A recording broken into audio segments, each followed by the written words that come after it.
Bonjour à tous, je suis Philippe Latras, inspecteur d'académie, et je représente Madame le recteur, voilà, qui tenait à signifier son attachement à cette manifestation annuelle. C'est pour ma part la troisième année que j'ai le plaisir de remettre le prix des dévoreurs de livres.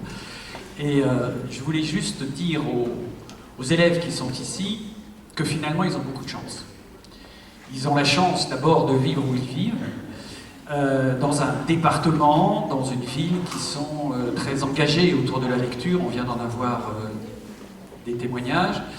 Dans une ville aussi où non seulement la lecture est soutenue par les élus, mais où il existe de belles et bonnes librairies. Je ne vais pas faire de la pub pour l'Oiseau Lire, mais il n'y a pas que l'Oiseau Lire d'ailleurs à Évreux. Hein. Mais on est dans un contexte, si vous voulez, où le livre est très, très soutenu et très vivant. Et puis, vous avez de la chance, jeunes gens, aussi d'avoir des enseignants qui, à vos côtés, travaillent pour la lecture.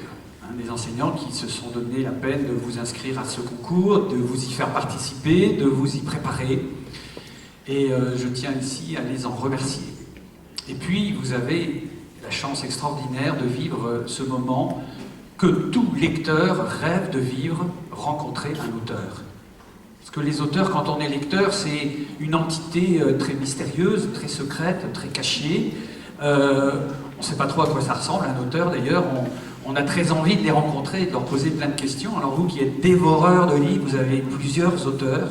Et merci, messieurs, dames, d'être là. Je crois que pour nos élèves, c'est franchement une chance incroyable de rencontrer des auteurs, de pouvoir parler avec eux, de pouvoir leur poser toute une série de questions. Et d'ailleurs, moi, j'ai une demande à faire aux auteurs. Ne racontez pas tout, laissez une part de mystère. J'ai assisté à vos échanges tout à l'heure, c'était tout à fait intéressant, mais gardez une petite part de secret qui doit rester, me semble-t-il. Vous avez parlé tout à l'heure, monsieur le maire, de l'imaginaire. Voilà, la lecture, c'est ça, c'est l'imaginaire, c'est l'extraordinaire pouvoir de notre cerveau d'imaginer et d'inventer ce qu'on est en train de lire. Alors, les prénoms des héros, bien sûr, c'est important, mais laissez-nous la chance de pouvoir imaginer à quoi ressemblent les héros. Je suis d'accord avec vous, il ne faut pas qu'il y ait de visage sur les couvertures. Ça influence. Voilà. Donc vous avez, jeunes gens, beaucoup de chance, profitez-en, savourez-la, et vous avez toute une vie pour profiter de l'amour de la lecture, qui est une chose absolument merveilleuse, je vous le confirme, et je suis moi aussi un dévoreur de livres. Voilà. Bravo à tous.